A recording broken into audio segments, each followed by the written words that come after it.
खाने में कभी कभार दिल करता है कि बहुत ही अच्छा और सादा सा खाना खाया जाए। और अगर सादगी की बात की जाए तो खाने में सादगी का जो इंतखाब है वो सिर्फ दाल चावल या दालों में ही किया जा सकता है। और दालों में अगर दालों का बादशाह यानी चने की दाल का इंतखाब हो तो फिर क्या ही बात है।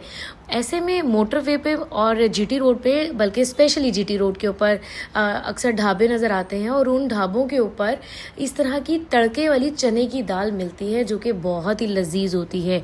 चूँकि वो ढाबों पर बनाई जाती है, मुझे मालूम नहीं है उसमें हाइजीन का ख्याल रखा जाता है या नहीं, लेकिन खाने में वो बहुत मज़े की लगती है।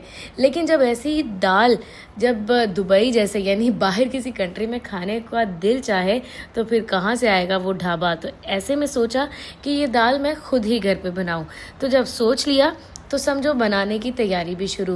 तो लो जी, मैंने घर पर ये दाल खुद से तैयार करने का सोचा। फटाफट से मसाले काटे और उसके बाद जो है मैंने भूने।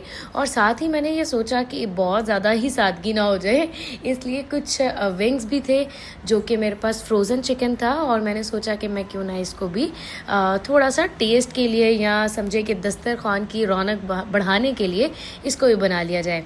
साथ में मैंने चटपटा प्याज का खट्टा सैलेड तैयार करने के लिए प्याज भी काट लिया। इतनी देर में मेरी दाल बॉयल हो चुकी थी तो मैंने दाल को फटाफट से भून लिया और वो क्या ही मज़ेदार बनी। अब बारी थी तड़के की, यानी जो इस खाने का सबसे बेस्ट इंग्रेडिएंट है वो है तड़का। तो मैंने लाल मिर्चों और ज़ीरे का क्या मज़ेदार किस्म का तड़का लगाया और इतनी खुशबू आ रही थी कि मेरे पूरे घर के अंदर इस तड़के की खुशबू फैल गई थी।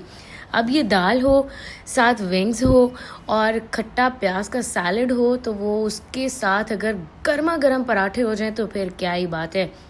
तो मुझे चूँकि पराठे जो हैं वो चौरस वाले यानी स्क्वायर वाले जो पराठे हैं वो मुझे बनाने बहुत अच्छे आते हैं, बजाय इसके कि मैं गोल वाले पराठे बनाऊं, क्योंकि उसमें मेरा ज़्यादा हाथ नहीं चलता और मुझे एक्सपीरियंस भी नहीं है। तो एक तो ये वाले पराठे मैं वैसे भी जल्दी बना लेती हूँ और मुझसे बनते भी अच्छे हैं। और मुझे ऐसे लगता है कि जो ये वाले पराठे मैं अच्छे बनाती हूँ, शायद मेरे जैसे पराठे कोई बना भी नहीं सकता सिवाय मेरी मम्मा के। तो मैंने जी जल्दी जल्दी से पराठे बना लिए, क्योंकि दाल भी मेरी तैयार थी, मेरा खट्टा सैलड भी तैयार था और दूसरी तरफ तकरीबन विंग्स भी तैयार ही हो चले थे।